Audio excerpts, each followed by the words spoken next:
Halo Damar, apa Halo, kabar? selamat malam, bro. Gimana, Sehat-sehat bro? ya? Sehat, sehat. Alhamdulillah sehat. Alhamdulillah, puji Tuhan sehat. Lagi di mana nih? Di rumah dong. Oh, Masa di kantor? nggak lagi ngafe, tumben. Gue lagi ngafe biar sama kayak lu backgroundnya. Biasanya kan Aduh, lu enggak lah lagi ini di ini mall. ini background rumah sendiri. Oke, lagi di rumah nih Iya, ya, aman ya, iya, aman aman. terkendali. Kita hari ini membahas apa nih, bro? Kita hari ini kan bahas soal dividen trap ya. Betul, dividen trap ya. Iya. Mungkin kita langsung mulai atau bagaimana? Boleh, boleh. Langsung mulai aja. Silakan Mulai ya. Damar dimulai. Boleh, boleh. Dividen trap. Aduh, apa itu dividen trap nih, Bro Lukman nih? Nah, sebenarnya kan gini, kita lihat dulu dari struktur kenapa sih orang itu membeli saham ya. Kan kalau orang membeli saham ekspektasinya ada dua. Yang pertama adalah ekspektasinya ada kenaikan dari harga saham yang dia beli. Itu yang disebut capital gain. Betul. Yang kedua adalah orang ekspektasi berikut adalah bagian dari keuntungan perusahaan yang dibagikan kepada pemegang sahamnya itu namanya dividen. Makanya sebenarnya secara pakem kalau seorang trader dan seorang investor itu pola pikirnya berbeda. Kalau trader mungkin main objektifnya adalah uh, upside dari harga saham ketika dia beli, dia buy low, sell high, atau buy high, sell higher, seperti itu ya. Itu yang dia cari yang pertama harusnya. Yang kedua, kalau dari sisi investor, dia kan udah hold dalam jangka waktu yang cukup panjang. Betul. Harapannya apa? Value perusahaan akan meningkat dan diiringi dengan adanya peningkatan harga saham tersebut. Karena ekspektasi mereka adalah harga akan mengikuti value perusahaan tersebut. Karena kan udah Fundamentalnya ya. beroperasi. Betul, betul.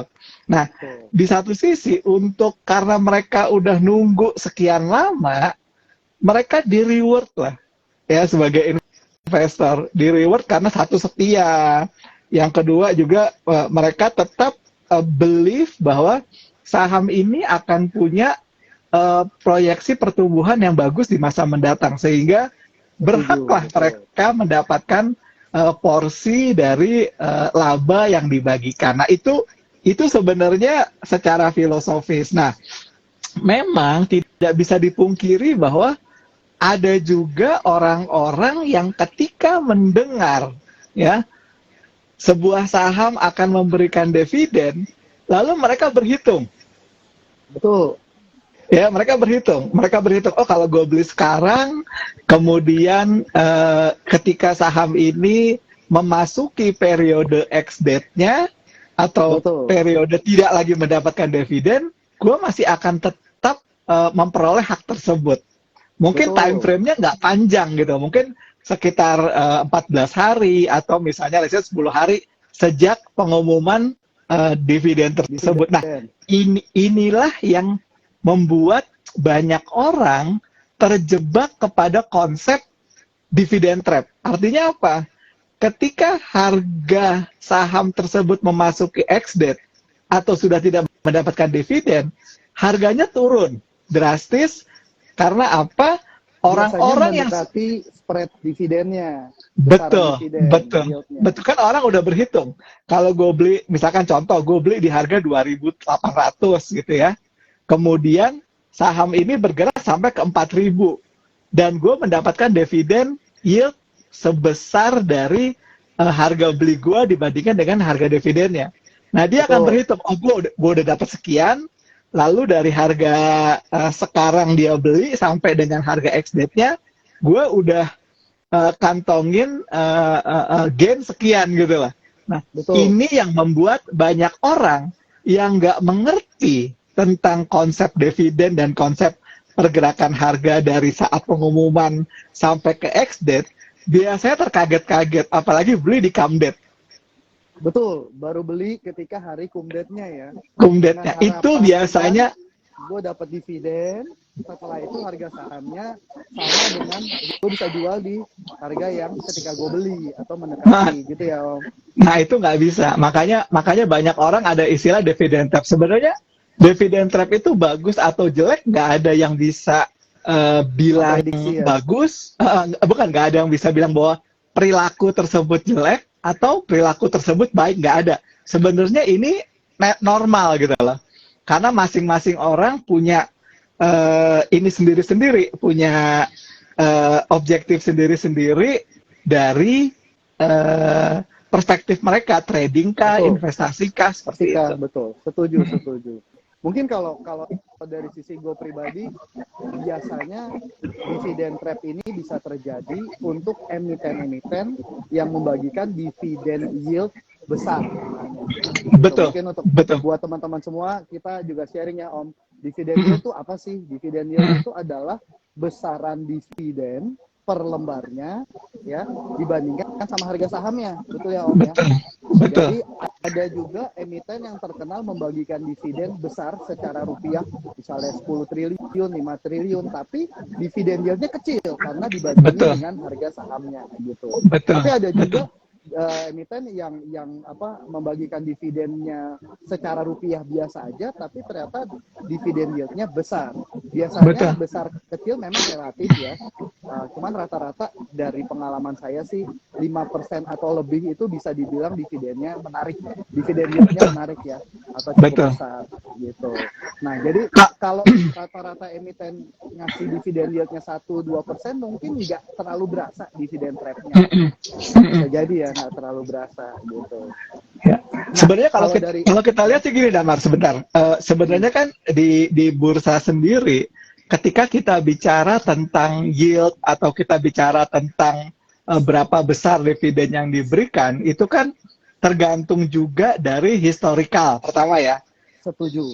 Kadang kan di bursa juga sudah ada saham-saham yang memang diasumsikan itu memberikan dividen besar. Kita contoh lah, beberapa saham yang masuk ke IDX high dividend ya, kayak saham Astra, BCA, BNI, BRI, Bank Mandiri, BJEBR, BJTM, kemudian Hexa, BSSS, UNTR, ITMG, ini kan udah terkenal nih, PTBA, sebagai perusahaan-perusahaan yang memang konsisten memberikan dividen dalam jumlah besar gitu loh, dalam besar dan rutin.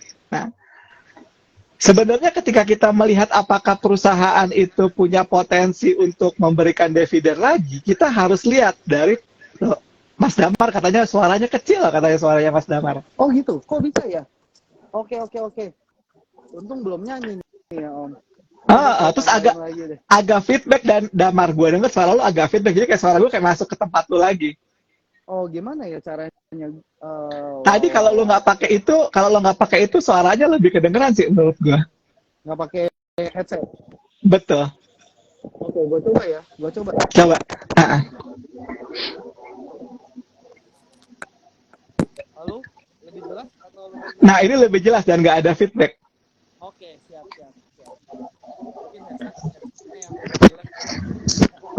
Lu harus pakai Bose lah.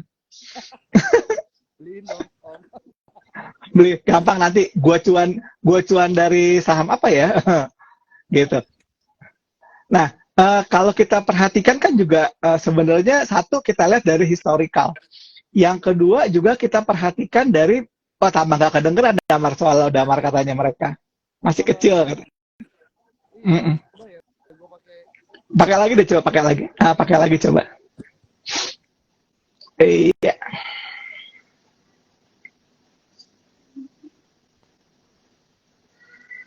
Oke, jadi tadi ya sambil nunggu Mas Damar masih, nah nih. Lebih jelas? Oke, lebih jelas ya. Jadi yang pertama kan kita lihat dari historical gitu ya. Yang pertama tadi historical, yang kedua juga kita lihat dari pola bisnisnya dia sendiri. Karena kan ada perusahaan-perusahaan yang membagikan dividen itu tiba-tiba besar ya, tiba-tiba besar.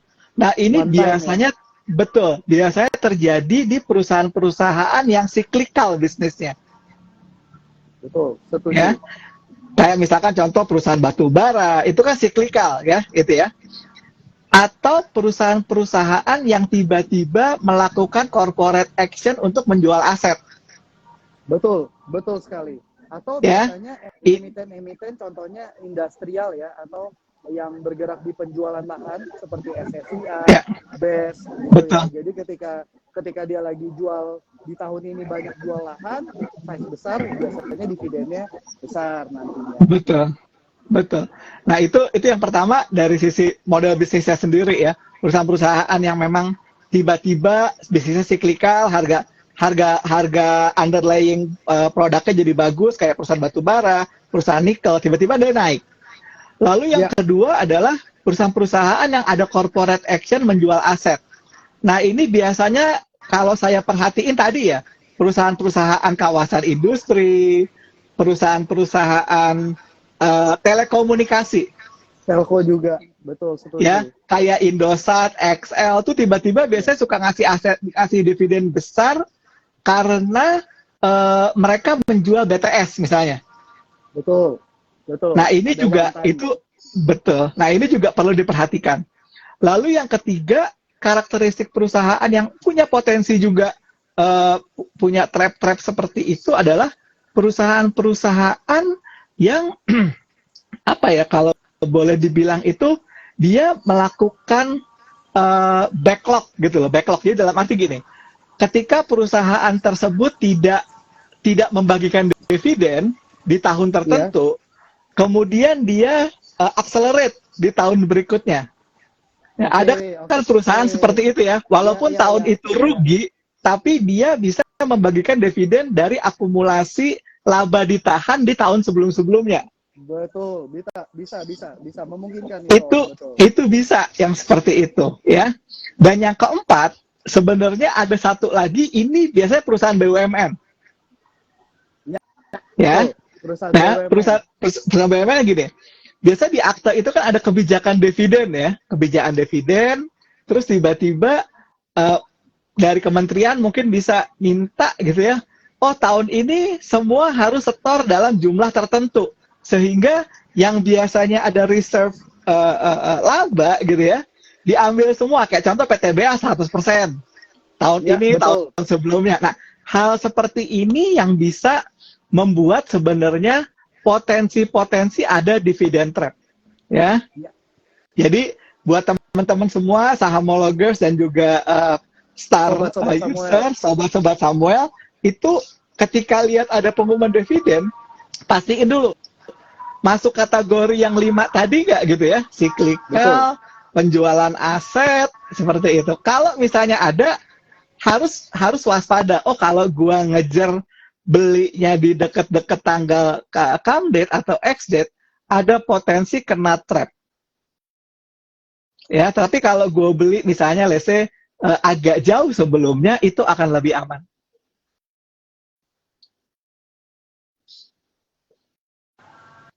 Halo, Om, ini sorry nih, ada suara-suara Azan, berisik di kafe ya. Oh iya. kayak ada Oh, kayak ini suara azan ya? azan. Enggak Iya, sih, iya, iya. azan azan apa? Azan sholat tengah hari. Gua agak ke samping dulu. Kita kabur dulu. Oke, oke, nggak apa-apa, nggak apa-apa. Nah itu dia teman-teman sobat Samuel dan juga sahamologers ya. Jadi ketika kita ngelihat sebuah potensi dividen gitu ya, kita harus polain dulu nih, saham tersebut emitennya termasuk kategori yang mana gitu ya. Apa kategori yang memang secara regularly bagi dividen dalam jumlah besar tapi rutin, kayak contoh ya BJBR, BJTM itu kan jarang seperti itu. Tapi kalau perusahaan-perusahaan kayak ITMG, PTBA itu kan siklikal ya. Kemudian juga perusahaan kayak BSSR itu kan siklikal. Nah itu yang ada potensi juga kena trap sih biasanya sih.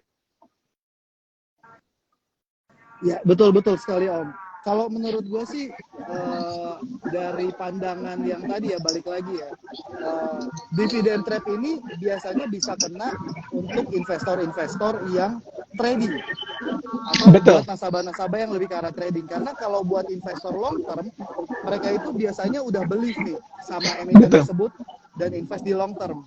Harapannya dividennya besar. Tapi setelah ex-date, mungkin mereka juga belum tentu jual ya Om ya. Enggak. Seperti itu.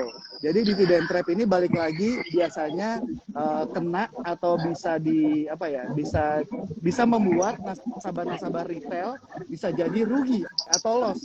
Padahal harapannya dapat dividen yang besar. Itu kalau dari saya. Nah, kalau dari saya pribadi sih Om Luke ya, beberapa hal yang harus dipentingkan nih untuk bisa menghindari atau setidaknya buat para trader bisa dapat selamat dan dapat gain ya.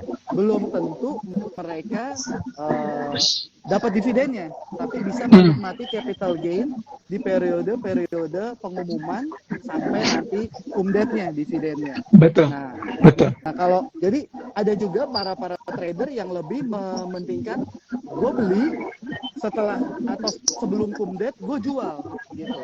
Ya. Ada ya seperti itu. Ya, jadi karena setelah kumdet, ex-date belum tahu nih harga sahamnya nanti kembali naik lagi atau tidak.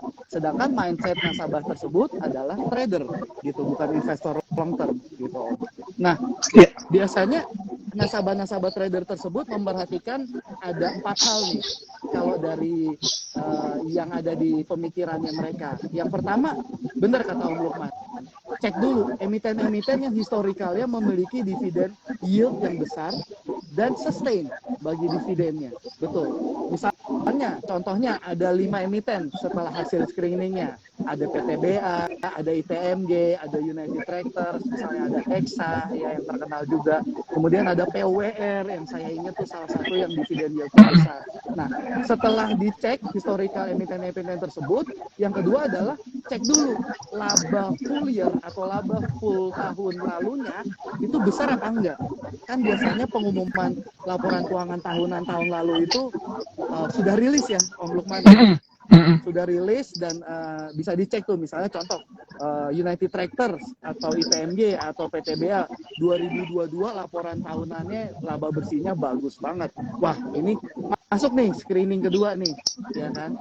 Kemudian yang ketiga yang nggak kalah pentingnya adalah cek historical kapan emiten-emiten tersebut mau RUPS, rapat umum pemegang saham gitu.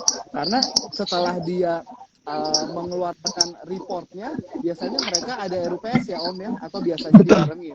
Nah di RUPS ini akan ditentukan secara pasti berapa besaran dividen per share, dividen payout ratio, dan nanti akan ditentukan dividen yieldnya. Kita ngitung sendiri biasanya, seperti itu. Ya kan? Nah, dari 3 hal ini sama yang terakhir nanti cek tanggal kumdetnya. Biasanya tanggal kumdet itu 1-2 minggu setelah RUPS biasanya, tapi biasanya kepastiannya nanti emiten yang akan memberikan schedule atau tanggalnya sendiri. Jadi ada 4 hal itu tuh yang harus diperhatikan sama teman-teman. Cek emiten yang historical dividend yieldnya besar, cek laba tahunan tahun lalunya, cek historical RUPS-nya biasanya kapan, di bulan apa, baru cek kumdetnya setelah RUPS. Nah, strategi buat para trader tersebut untuk bisa dapat capital gain istilahnya, memanfaatkan dividen yang besar adalah mereka mulai beli di periode masa-masa menjelang RUPS nih, Om Lukman. Tapi lebih ke arah betting ya, karena kita nggak tahu dividennya akan besar atau tidak gitu.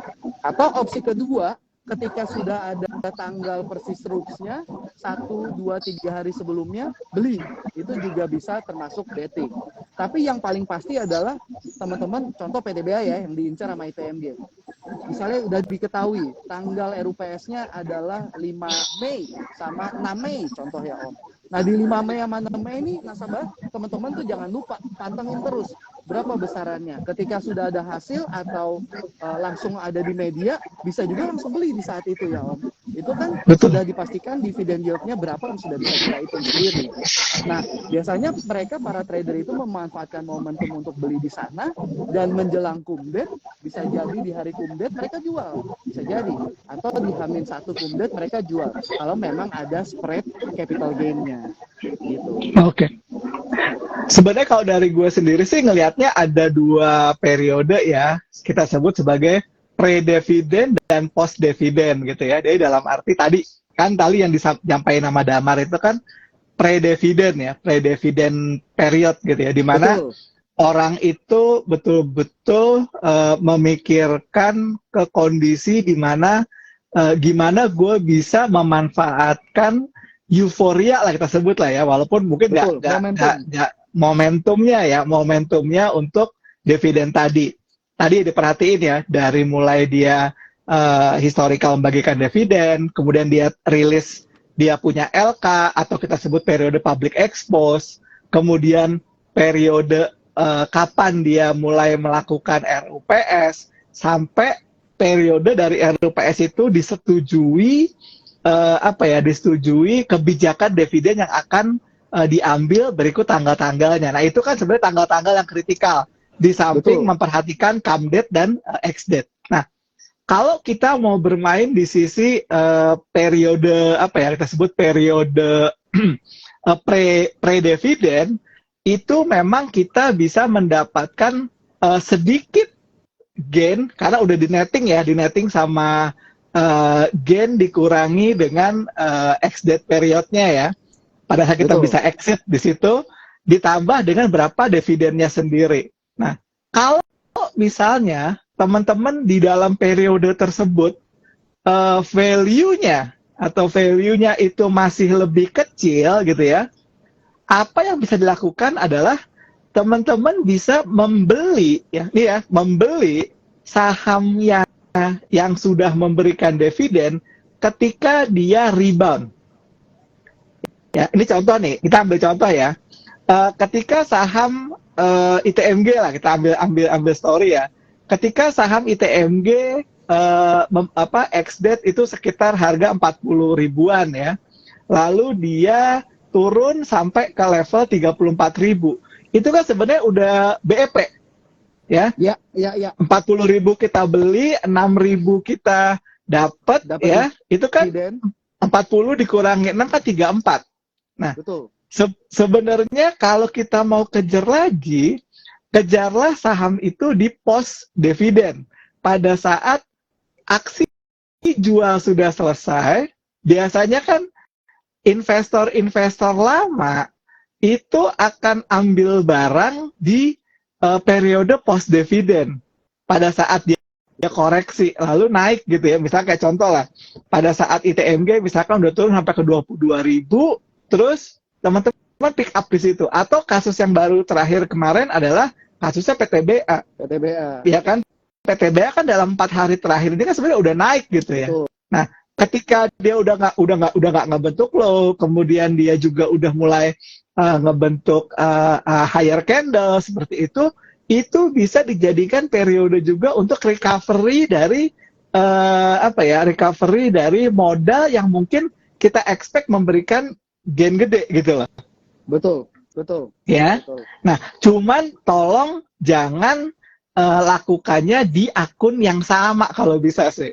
Kalau bisa di akun yang beda. Supaya apa? Supaya bisa diukurnya jelas gitu loh. Karena kan kalau misalkan sekarang gini, lu beli misalkan pakai star 1 gitu ya, pakai star 1 yang lu ngejar dividen. Nah, akun star 2 lu pakai untuk ngejar post dividennya gitu loh. Jadi memang saran gue sih memang kayak gue sendiri deh. Gue sendiri kan juga nggak cuma punya 1 akun, gue pasti punya 2 akun atau 3 akun.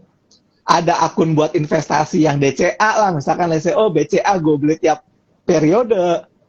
Ada saham yang misalkan tematikal gue pakein, ada saham yang betul-betul gue pakai buat trading gitu loh. Nah, jadi secara psikologi teman-teman juga nggak bilang, aduh gue rugi nih dari saham ITMG. Padahal bisa dari PTBA, bisa aja lu BEP di strategi pre-dividen, tapi lo bisa untung di strategi post-dividen. Bisa banget, betul, setuju. Karena yang gue tahu juga ya, kalau kita kan bicara untuk nasabah retail ya, yang terutama trader atau investor, tapi nasabah-nasabah institusi dalam artian fund manager atau asset management, mereka itu kan view-nya investnya long term tuh, Om Lukman, ya kan? Nah, mereka itu invest whole, dan mereka justru kebanyakan baru add lagi. Jadi contoh gini, aset manajemen A gitu ya, mereka sudah invest di PTBA. Ketika kumdet, mereka hold. Ya. Berarti mereka akan dapat dividen dong, betul. Misalnya dividennya tadi spreadnya 6.000 kalau ITMJ. Setelah misalnya ITMJ turun lebih dari 6.000 rupiah, itu adalah timing yang bagus mereka untuk nambah malah gitu. Jadi bisa Betul. jadi mereka itu nambah ketika ada spread yang menarik atau harga yang menarik untuk view ITMJ long term atau untuk view mendapatkan dividen di tahun depannya lagi gitu. Betul. Dan ini sebenarnya Damar dilakukan juga oleh banyak investor retail ya, khususnya kayak gue lah, kayak contoh kayak gue. Gue itu ada program yang namanya Dividend Reinvestment Plan, DRIP namanya, ya Dividend Reinvestment Plan. Jadi Apa tuh? yang gue jadi gini, itu juga mungkin dilakukan oleh aset manajemen gitu ya. Dalam arti kan sekarang gini, aset manajemen ketika mungkin dia kayak gue tuh udah bikin opsi kayak gitu. Kebetulan gue invest di US market ya. Jadi di US market itu memang ada apa ya? Ada program yang namanya dividend reinvestment plan. Jadi pada saat lu payment date gitu ya.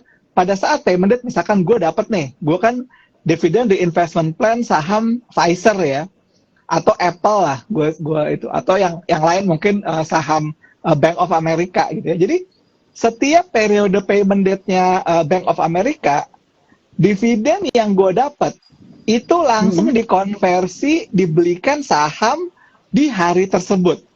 Oh, I see. Memang beda kalau pendapatan dividennya dibelikan saham tersebut. Betul. Nah, ini juga yang mungkin dilakukan asmanya kan mungkin dia hold dulu, nggak langsung reinvesting di hari yang sama pada saat dia payment date gitu kan. Betul. Nah, pada saat ini terjadi itu kan sebenarnya secara averaging kan harga saham kita mungkin akan naik atau harga tuh akan turun, tapi kan jumlah holding kita akan lebih banyak. Betul sekali. Betul gitu. sekali. Jadi dengan tidak menambah dana baru. Tidak menambahkan dana baru. Dan sebenarnya bagi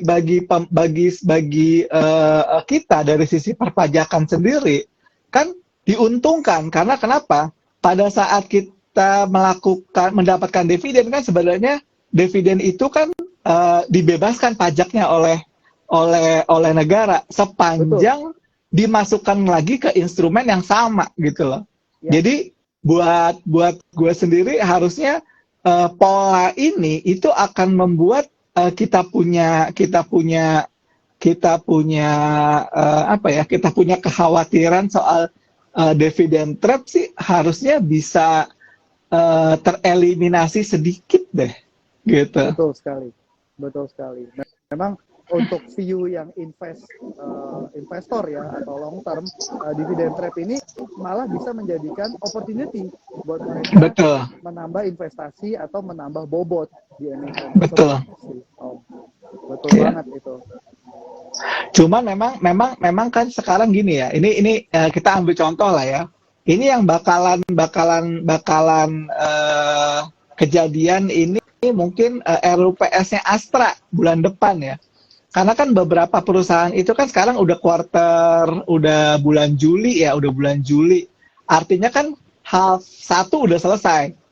Dan biasanya emiten-emiten besar yang punya GCG yang bagus gitu ya, dia sudah merekord dia punya dia punya laba gitu loh. Laba perolehan di semester 1. Nah, ada beberapa emiten juga yang cenderung membagikan partial dividend gitu loh. Betul sekali. Ya, gitu kan. Nah, ini juga bisa dijadikan ancer-ancer juga. Oh, misalkan Astra tanggal sekian mau RUPS. Secara historikal dia bisa membagikan partial dividend nanti sebelum final dividend di tahun depan. Nah, ini juga bisa jadi potensi buat kita untuk trading nih. Kita lihat ini saham Astra gimana gitu kan. Karena kenapa? Dari harga 6.800 misalkan sekarang ada yang expect jangan-jangan nanti dia mau bagi dividen nih sekian partially gitu kan. Nah, gue bisa dong mulai trading dari sekarang, apalagi harga saham Astra sekarang masih bergerak sideways di 6.600 sampai 6.800, 7.000 seperti itu kan. Nah, hal-hal seperti ini sebenarnya memang kenapa kita sebagai trader atau sebagai investor itu kalau bisa memang punya set of universe saham itu yang nggak berubah-berubah.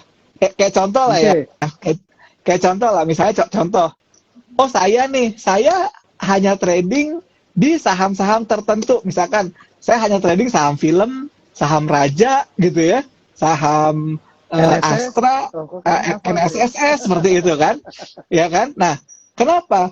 Kalau kita understand behavior-nya, kita understand behavior pergerakan harga sahamnya, kita understand pergerakan periode laporan keuangannya, periode DRPS, periode bagi dividen, itu justru kita lebih aman ketimbang kita sekedar ngikutin dari berita. Betul. Saham ini mau membagikan dividen, lalu kita FOMO ke situ. Saham ini mau begini, FOMO ke sini. Ya. Bahkan kalau kita perhatiin ya, dulu kita kan ngobrolin soal saham film ya. Zaman dulu kita saham film dari harga 700 ke 1.000 ke level 3.000 juga orang nggak ada yang project gitu loh. Terus dia turun sampai ke level 600, sekarang ke 3.500 juga orang nggak ada yang expect gitu. Makanya ini aja kalau menurut gue sih be thorough sama sesuatu gitu loh. Supaya justru kita bisa cuan dari situ, kayak gue lah. Gue tuh konsisten lah, gue tradingin saham kayak Akra, ya, Indi. Pokoknya kalau ada potensi beli, potensi jual ya gue potensi beli, potensi jual gitu. Ketimbang gue mata gue tuh kemana-mana, misalkan liatin saham-saham yang gue nggak understand gitu kan. Nah ini juga bisa dipakai untuk menghindari hal-hal kayak dividend traps gitu. Itu setuju, lebih oke sih menurut gue sih. Kalau kita punya universe saham untuk trading atau buat investasi yang memang ya itu aja dulu gitu loh. Kita exploit sampai kita bisa cuan. Coba kalau lo misalkan sebentar lo saham kayak saham film lah, contoh lah. Saham film dari harga 3.000-an turun ke 600, lo udah putus asa gitu kan. Sekarang ke 3.500. Coba lo kalau dari lo beli itu pas lagi 600 perak gitu kan, karena 3.500 kan. Lo udah berapa kali beggar tuh? Betul. Dari 1.500 saja udah 100% lebih. Nah, cuman masalahnya gini, kadang-kadang di Indonesia ini orang saham itu ada disbelief gitu loh, disbelief. Oh bisa nggak sih kesini? Oh bisa nggak? Tapi ketika saham udah naik tinggi juga sama. Ada rasa ketakutan dari sisi, ada ketakutan bahwa udah ketinggian gitu kan. Tapi sahamnya nge-high terus gitu loh. Iya. Makanya menurut gue pribadi sih, ya kita memang harus menguasai ilmu teknikalnya sih. Kalau misalkan let's say nggak ngerti ilmu teknikalnya yang secara canggih lah, lu pakai candlestick-nya aja selama ngebentuk nge-high, ikutin, diemin gitu kan. Dia udah ngebentuk low baru, ya lu jual dulu. Nanti nge-high lagi, beli lagi. Eksploitasi itu aja menurut gue sih udah bisa cuan berkali-kali. Nggak harus misalkan apa istilah gue ya, bisikan bandar atau apa. Menurut gue sih nggak inilah gitu. Ya hal-hal simpel aja lah menurut gue sih. Gitu. Betul, setuju. Jadi intinya kita fokus ya pada universe atau list emiten atau list perusahaan yang memang lu pahamin, yang lu sukain secara personal ya, yang lu paham juga fundamentalnya, kemudian teknikalnya juga lu lumayan cukup hafal. Misalnya ada saham yang ketika di support 450 biasanya suka rebound nih, mantul, lama-lama kan dalam akal lu setiap dia 450 lu akan ingat dan lu akan coba beli untuk trading. Begitu ya Om Lukman ya? Iya. Karena menurut gue pribadi hal-hal seperti itu kan gini ya, lu sebenarnya punya potensi cuan berkali-kali dari saham yang sama. Betul. Ya, yang jadi masalah kan kadang-kadang appetite kita untuk trading tiap hari sehingga akhirnya kita berganti-ganti saham. Setuju. Apa yang Ya. gerak di random trade, lu tertarik, ya kan? Lu beli, seperti itu ya. FOMO sih sebenarnya, Om ya. Lebih ke arah FOMO. Makanya kalau kayak gue pribadi, gue berusaha untuk ya konsisten aja. Kayak contoh hari ini, oh gue take profit ini, ya udah. Nanti kalau misalnya ada potensi lagi ya, kalau misalkan Indi sama Harum mau dibeli lagi, gue beli lagi gitu. Jadi nggak usah apalagi nih, kapan lagi nih, tunggu aja. Betul. Jadi Betul. sama kayak tadi itu, sama kayak tadi ketika kita bicara tentang pergerakan saham jelang dividen atau setelah dividen, yang misalnya let's say nggak kebagian PTBA dividen, ya bisa aja mulai pick up dari harga sekarang gitu loh, karena kan juga sudah cukup bagus nih. Kayak PTBA, iya udah cukup bagus juga gitu loh, ya. Dan beberapa hari setelah ex dividen juga terpantau kuat di area setelah ex dividen seperti itu. Dan kebetulan kalau PTBA juga sektornya komoditi juga lagi mulai pick up ya, betul ya? Karena faktor betul, karena kan memang, dan ini kita ngomongin secara global ya, karena kan memang ekspektasi dari banyak orang, termasuk juga dalam negeri dan di luar negeri, semester 2 ini harusnya saham itu minimal kan, pada saat semester 1 kan IHSG ini kan ada perform ya, performanya minus ya. Nah, harusnya nanti sampai semester 2, ya nggak akan mungkin lah di akhir tahun ini ditutupnya negatif kan ya, pasti akan ada positif. Bahkan projection juga di US market S&P 500 juga akan tumbuh 10%. Nah, sebenarnya Juli ini menjadi timing yang tepat buat kita juga untuk start trading lagi. Ya, makanya kalau kita lihat kan beberapa hari ini kan juga tradingan saham juga udah mulai rame lagi, karena kan ekspektasi yang pertama ini awal semester, yang kedua ini bulan di mana secara historikal indeks itu cenderung positif gitu loh. Setuju, menuju positif ya, Om. Betul kan. Nah, makanya gue juga suka bilang, siapin duit, siapin mata, siapin universe yang benar gitu loh. Setuju Karena jangan sampai mata dan universe-nya ada, duitnya nggak ada. Ya kan? Betul. Atau masih nyangkut nih, bisa jadi nih. Betul. Atau universe-nya ada, duitnya ada, universe dan matanya nggak ada. Akhirnya apa? Akhirnya kalian kelabakan gitu. Apa nih gitu kan? Padahal yang jelas-jelas di depan mata ada, bisa dianalisis, bisa dicuanin gitu, nggak dikerjain. Nah, ini yang menurut gue sih sekarang trader-trader baru, investor-investor baru ini yang tidak paham gitu ya, bagaimana mengcapitalize momentum dari bulan Juli onward gitu lah ya, di semester 2 ini. Iya, betul. Makanya kita harusnya sih ngelihat, gue ngelihat nih, misalkan contoh di aplikasi Start kan, itu kan udah clear banget gitu loh. Oh, saham ini yang udah perform nih dari ITB, yang saham-saham ini belum gitu kan. Terus gue perhatiin polanya gimana gitu loh. Apakah saham ini udah mulai rebound, udah mulai early trend, udah mulai apa, dan itu yang menurut gue justru penilaian gue sih satu, sebuah saham itu pasti akan catch up dengan teman-temannya yang lain gitu. Misalnya contoh, energi udah drop, berusaha lah catch up sama perbankan.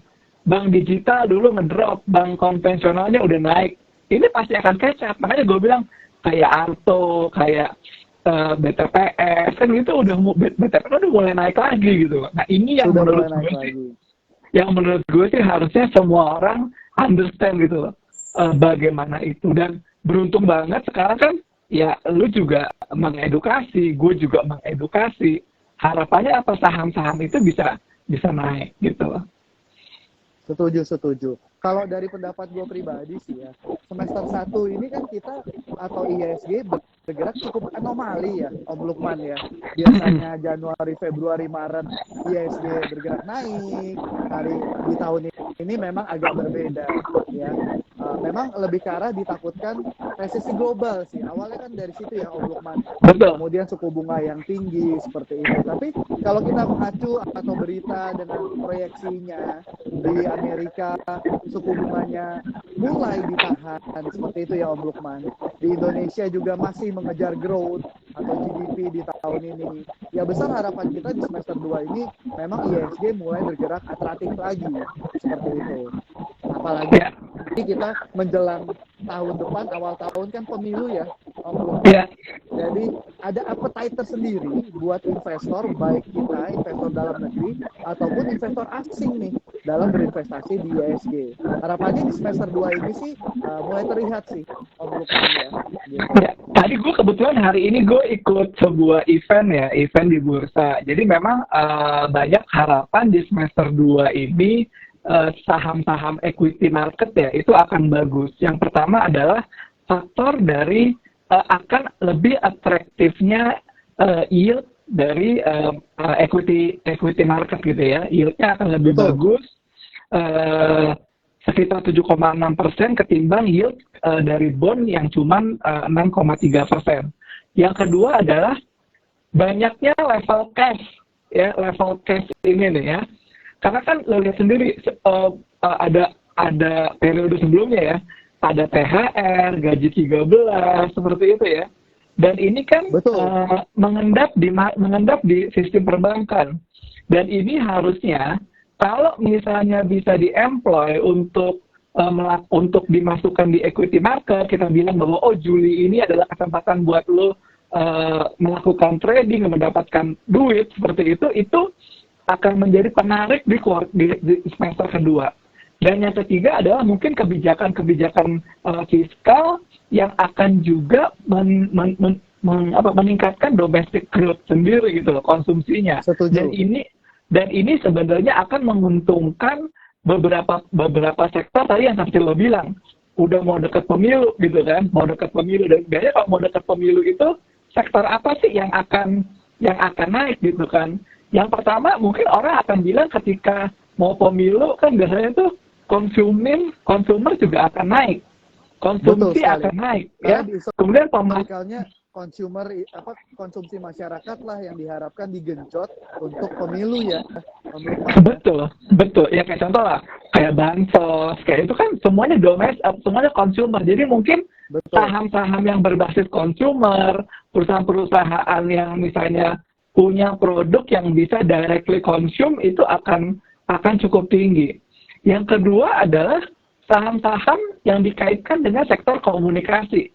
Kita lihat mau pemilu kan, pemilu kan biasanya data komunikasi akan tinggi, orang akan cari data, orang nge-tweet, orang nge-thread, itu kan semuanya butuh pulsa, butuh data gitu kan. Makanya saham-saham telco saham-saham telco itu akan diuntungkan. Dan yang ketiga adalah kalau dikaitkan dengan kebijakan yang dikaitkan dengan tadi yang lo sebutkan kan, interest rate juga udah mulai terbatas, inflasi juga hal ini udah mulai melandai. Artinya apa? Saham-saham yang sensitif terhadap interest rate juga akan bagus gitu loh, ya. Saham-saham perbankan, saham-saham perbankan, saham-saham properti, baik itu properti developer ataupun properti konstruksi. Makanya kan ya heran beberapa hari juga kan kayak saham kayak Adikarya, kayak saham PTPP kan juga udah mulai ada traction. Jadi kalau kita lihat sih mungkin saham-saham itu bisa menjadi key point sektoral untuk bisa diperhatikan oleh mereka yang saat ini masih punya duit gitu loh. Telco, konsumsi, properti sama perbankan baik digital maupun perbankan konvensional. Setuju sekali Om Lukman. Tapi kalau dari saya tambahin ya, memang ada beberapa sektor yang berpotensi diuntungkan di tahun menjelang pemilu. Nah, kalau dibalik, ada juga beberapa sektor atau emiten ya yang berpotensi dirugikan Om, atau tidak sebagus mungkin tidak perform bagus di tahun ini. Biasanya kalau dari pengamatan saya ya, emiten-emiten yang high capex itu artinya dia menganggarkan investasi yang besar untuk suatu fixed asset ya, atau suatu fixed bisnis. Biasanya proyek-proyek besar mereka tuh on hold dulu tuh, Om Lukman, sampai pemilu selesai, siapa pemimpinnya dan lainnya, baru mereka proyek-proyek yang high capex juga jalan gitu. Itu juga tambahan sih dari saya Om. Ya, karena kan memang ketika kita bicara tentang capital expenditure ya, mereka akan memanfaatkan dana tersebut ke bisnis mana yang akan diuntungkan oleh kebijakan rejim baru gitu. Betul, ya, makanya kenapa sih kemarin tuh di awal tahun IHSG kita kok nggak bergerak tinggi gitu ya? Kan ada dua faktor domestiknya, faktor eksternalnya mungkin tadi ya, ketakutan akan recession, kemudian juga not understanding what's the Fed policy gitu kan. Kalau di Indonesia sendiri banyak yang gue bilang sih dikaitkan juga dengan kondisi bahwa who gonna be the contender gitu loh di pemilu 2024. Jadi sekarang kan udah clear gitu kan, udah ada 3 gitu kan, which is mungkin nanti akan ada yang keempat, kita nggak tahu, masih dalam posisi negosiasi. Dan yang berikutnya adalah who gonna be the vice president candidate gitu kan. Nah kalau itu udah fix sih, mungkin aja nih kalau menurut gue sih ya, mungkin Agustus awal itu semuanya udah fix ya, who gonna be the candidate, bukan apa bisa menjadi PR-nya siapa aja gitu loh, pasangannya siapa aja gitu kan. Kalau itu udah fix sih, semua saham sih pasti akan bergerak bagus deh. Apalagi saham-saham yang udah ketahuan, oh saham ini jagoannya si A, si B, si C, si D. Makanya sekarang lo tinggal dipilih aja tuh. Misalnya sekarang, oh si A ini, oh kelompok sahamnya ini, Saratoga, MPMX ini, oh Starbucks ini, oh si ESA ini seperti itu. Kan udah ke mapping gitu loh. Saham pemilu udah ke mapping. Ya tadi tuh ada tiga Damar. Apa aja tadi ya, kan tadi kan consumer, ya. Consumer, telco, properti, bank, ya. Lalu yang berikutnya adalah saham pemilu menurut gue. Siapa punya candidates gitu loh. Nah itu juga bisa dijadikan sebagai pilihan. Jadi makanya teman-temannya udah mulai nih di list nih. Yang kandidat si A itu rombongan sahamnya apa aja, kandidat si B rombongan sahamnya apa, kandidat C rombongan sahamnya apa. Betul. Atau ada juga emiten-emiten yang tidak mencalonkan ya jadi capres atau cawapres Om, tapi mereka merapat ke capres dan cawapres atau partai politik tertentu. Boleh. Itu kan juga bisa tuh. Itu bisa. Tapi ya. yang paling penting sih sebenarnya kan kita udah tahu ya, polisinya seperti apa, dan di situ akan kelihatan, oh kalau polisinya dia arahnya misalkan ke kesejahteraan sosial, infrastruktur, kemudian penguatan ekonomi, itu kan kelihatan arah bisnis dan industri apa yang akan diuntungkan by if kandidat tersebut menang gitu loh. Setuju. Bigger picture-nya gue setuju, Om Lukman. Jadi di tahun menjelang pemilu atau di periode menjelang pemilu, biasanya konsumsi masyarakat itu akan meningkat. Ya kan? Kita semua tahu lah dari mana dan bagaimana. Karena kita sudah berkali-kali mungkin ya, Om Lukman ya, di tahun pemilu. Jadi secara bigger picture, Indonesia dengan negara konsumsi yang terkenal dengan negara yang konsumsi atau konsumtif ya, seharusnya memiliki pertumbuhan ekonomi yang membaik di semester 2 ini. Itu yang membuat harapan kita sebagai investor lokal maupun investor asing melihat IHSG bisa jadi menarik kalau menurut saya pribadi di semester 2 ini untuk berinvestasi ataupun trading. Trading dulu. Biar senang trading dulu ya. Karena kan gini, lu kenapa sih harus trading dulu gitu loh? Trading itu menurut gue pribadi itu satu, membuild up kita punya spirit to win. Karena kelihatan, misalnya kayak contoh nih, gue beli Indi kemarin gitu, 2 hari yang lalu gue beli Indi 2.000. sekarang bisa gue lepas di 2100 gitu ya, itu feel winning gue tuh jalan dan gue happy. Gue beli gue beli ESA 620 tadi 660 terus gue jual gitu. Itu happy dan itu nge-boost kita untuk bahagia, nge-boost kita juga untuk lebih percaya bahwa capital market atau stock market ini bisa menjadi potensi kita cari duit gitu loh, ya. Setuju. Lebih positif untuk kita ya. Betul. Nah memang ketika kita bicara soal trading, memang kita perlu berhati-hati ya. Berhati-hatinya apa?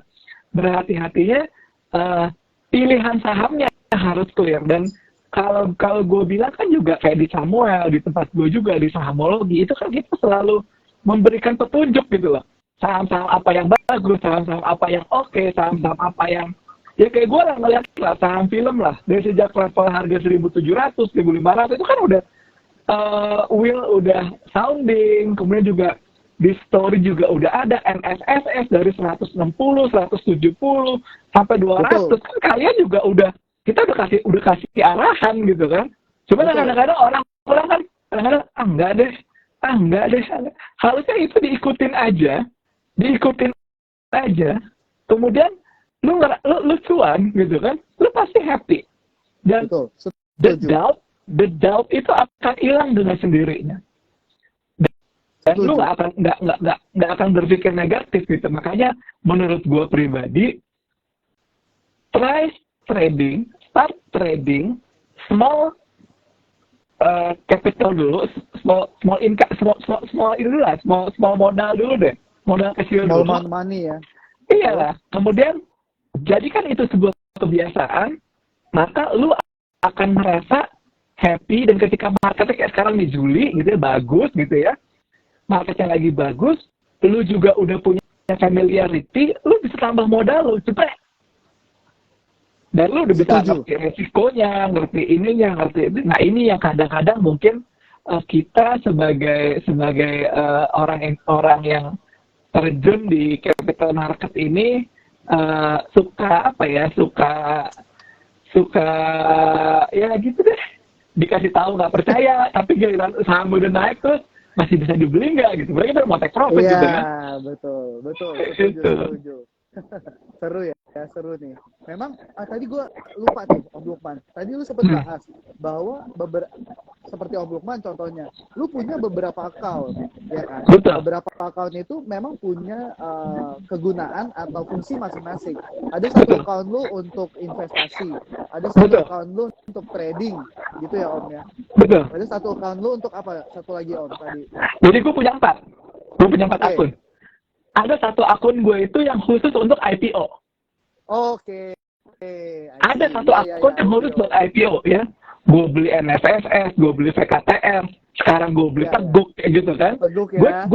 Gue akan cari alokasinya ya. Udah keluar ya? Gue nggak tahu gue. Udah keluar. Belum lihat. Belum lihat gue. Nah kayak gitu loh. Jadi dalam arti gue selalu berusaha untuk itu ya. Jadi gue punya satu akun yang memang khusus untuk trading aja. Gue punya satu akun trading, ada akun trading yang gue simpan misalnya 1-2 hari. Ada satu akun trading yang memang nggak selesai juga sih. Maksud gue ya kalau gue udah ngerasa happy, udah 8%, misalnya gue jual gitu kan. Ada akun trading yang memang harus clear di hari itu, karena gue punya komitmen gue dapat limit gede. I see. Setuju. Gitu ya. Ada limit gede, itu gue pakai buat tradingan jam 3 udah kelar gitu. Yang penting gue udah either gue loss atau gue profit, ya do or die gitu lah ya. Nah, yang ketiga, terus Om. Yang ketiga, gue ada akun memang gue pakai untuk investasi jangka panjang saham-saham yang gue warisin. Itu isinya cuma BCA, BRI, Mandiri, Telkom, Astra, udah itu doang. Itu diisi terus tuh sahamnya.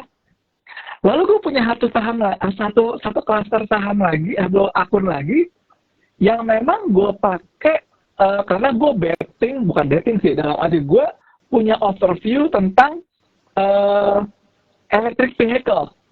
Nah, Oke. itu gue di situ punya 7 saham yang gue invest. Astra, Auto, GJTL, ya. Astra, Auto, GJTL, kemudian Akra, ya. Kemudian BRPT. Kok BRPT ikut sih? Oh, BRPT tuh bikin plastik. Semua dashboard itu ternyata plastiknya dari BRPT. Ya. Kemudian yang berikutnya Antam sama Pins. Dari 7 saham ini yang udah jalan itu 4.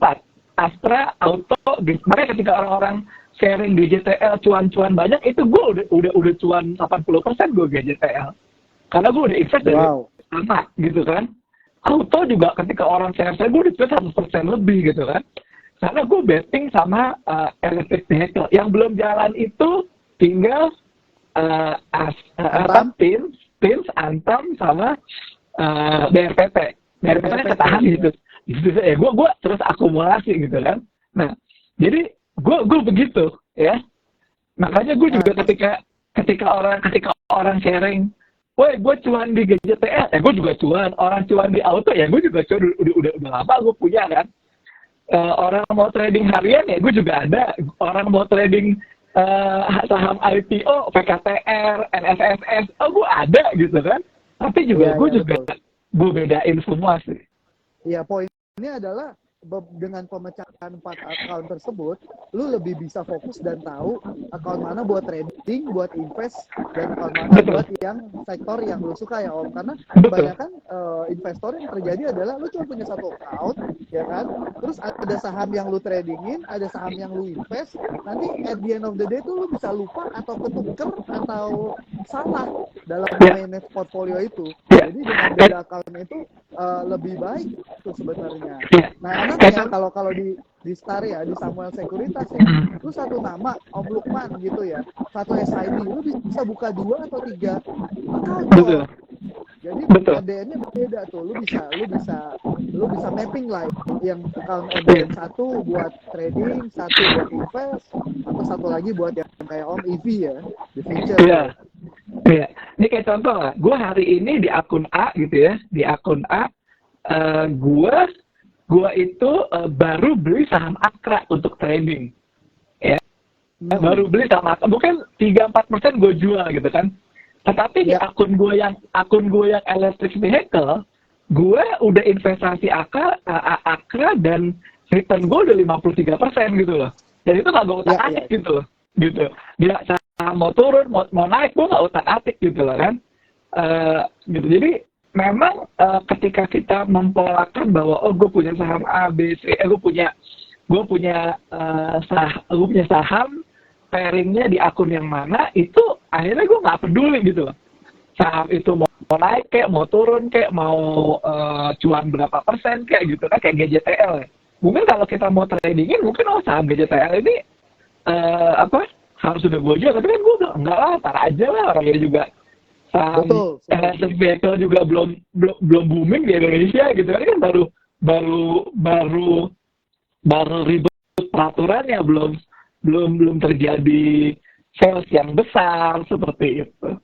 Betul. Tapi nyambung EV lu ya Om, itu kan ada yang baru tuh di bulan September kalau nggak salah nanti, bursa karbon ya, bursa karbon tuh Om Lukman. Nah itu juga kemarin gua coba dalami ya, walaupun kita belum tahu nih apa aja emiten-emiten yang termasuk dalam bursa karbon, dan ini gunanya buat apa sih gitu. Bursa efek membuat bursa karbon gitu, masih simpang siur lah secara karena belum tahu ya list emitennya apa. Tapi ternyata asing itu atau investor asing tuh punya appetite yang besar tuh terhadap green energy, terhadap emiten-emiten yang carbon credit istilahnya tuh Om ya. Nah itu juga bisa nanti teman-teman bisa mapping tuh kira-kira opportunity emiten-emiten mana yang renewable energy atau yang green energy yang bisa termasuk dalam bursa karbon. Itu menarik juga tuh Om, menurut gua opportunity juga. Ada yang bilang ke gue, ada yang gue dengar juga kalau lu komoditi atau nikel player, lu udah punya smelter, lu bisa masuk bursa karbon. Nah itu kan belum tahu tuh masuk atau enggak, simpang siur, tapi opportunity itu teman-teman juga mesti bisa dapetin tuh untuk bisa trading yang tadi lu bilang. Sebenarnya kalau gue perhatiin sih memang ketika kita trading, investasi gitu ya, yang pertama sih kita memang we need to understand the business and fundamental, itu wajib. Yang kedua, untuk jagain momentum keluar masuknya, lu pastiin punya teknikal. Lalu yang untuk menjaga supaya supaya lu punya kemampuan untuk apakah saham itu lo gas banyak, lo gas sedikit, lo gas biasa-biasa aja, lu baca newsnya gitu loh. Apakah newsnya itu akan mendukung juga keberanian lu untuk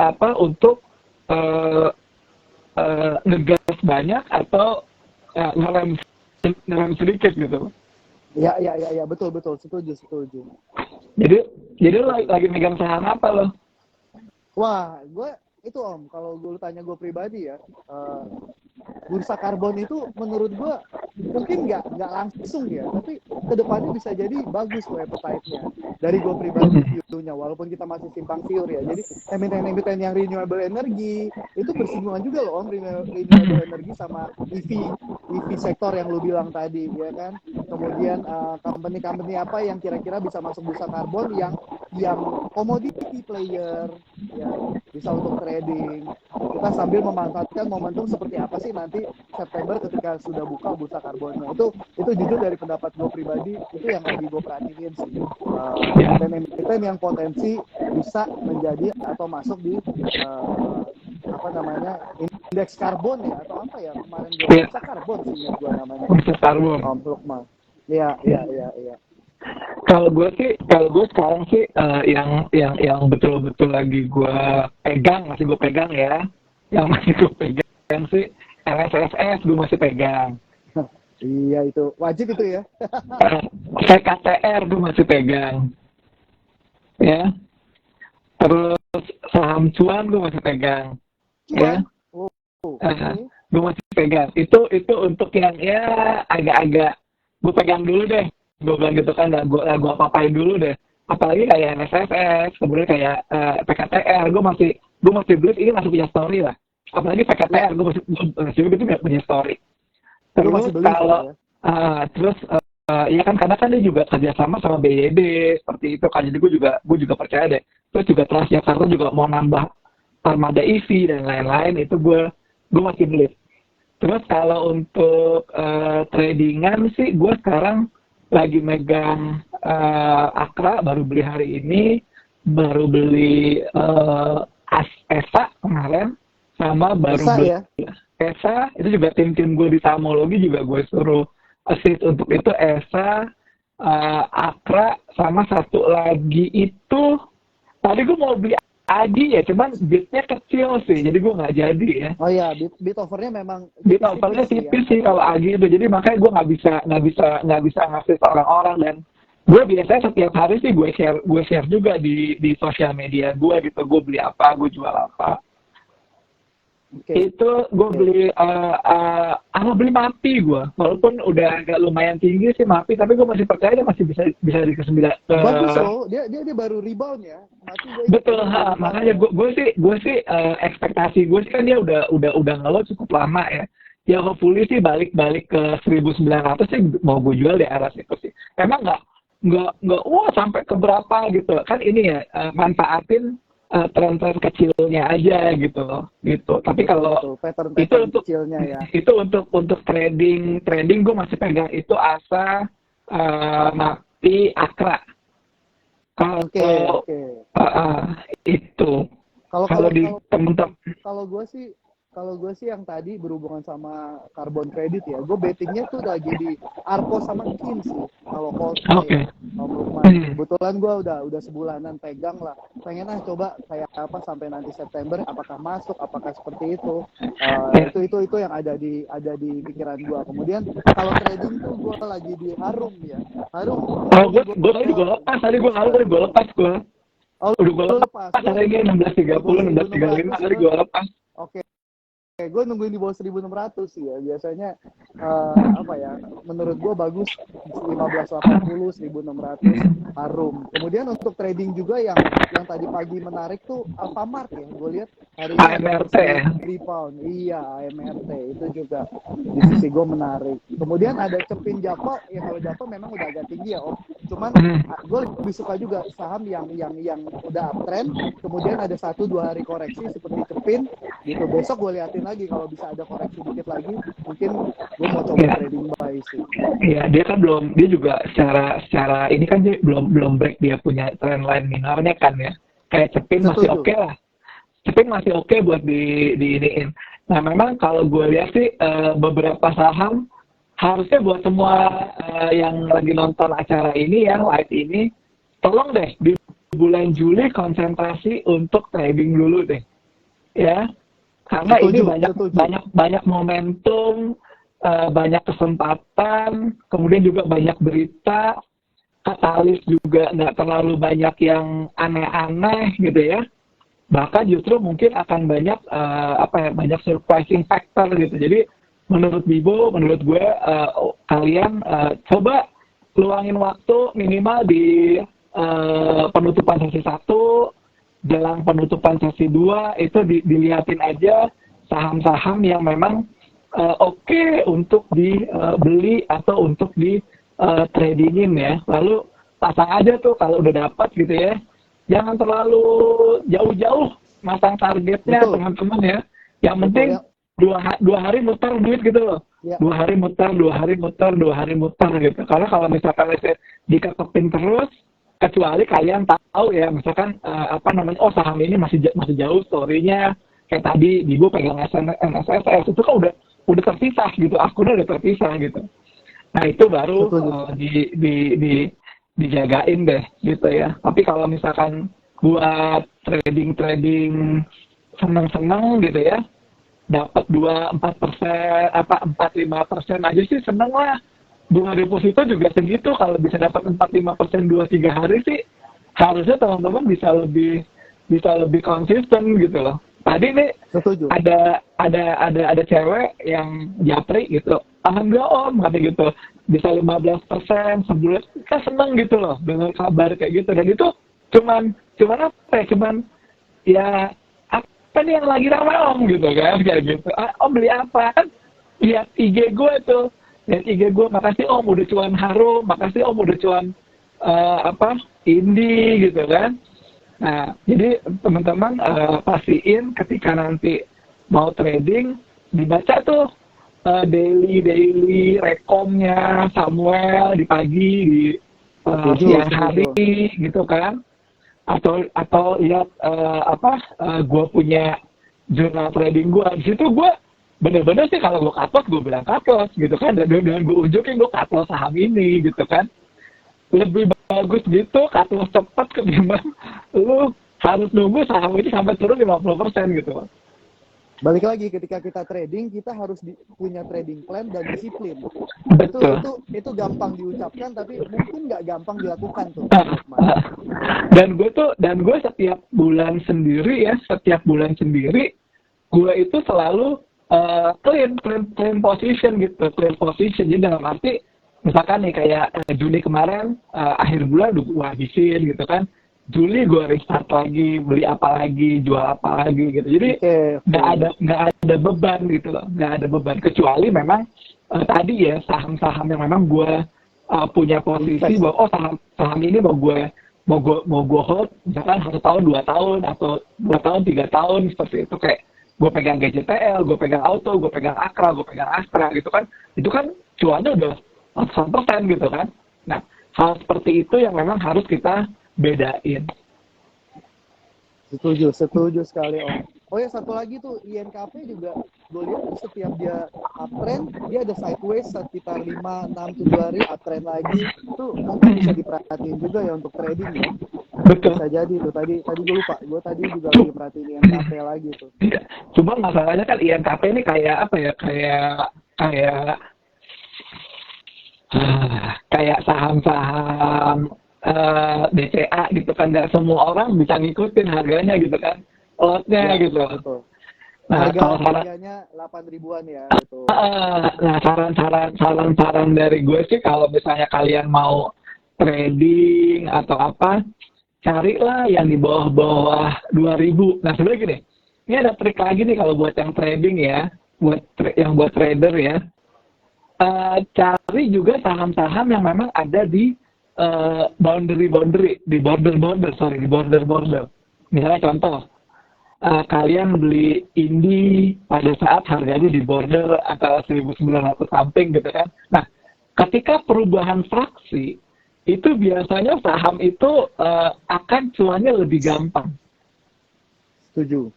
Ya, misalkan kayak contoh saham seperti itu. Lalu saham apa yang baru ganti border ya? Pokoknya gitu. Contoh lah.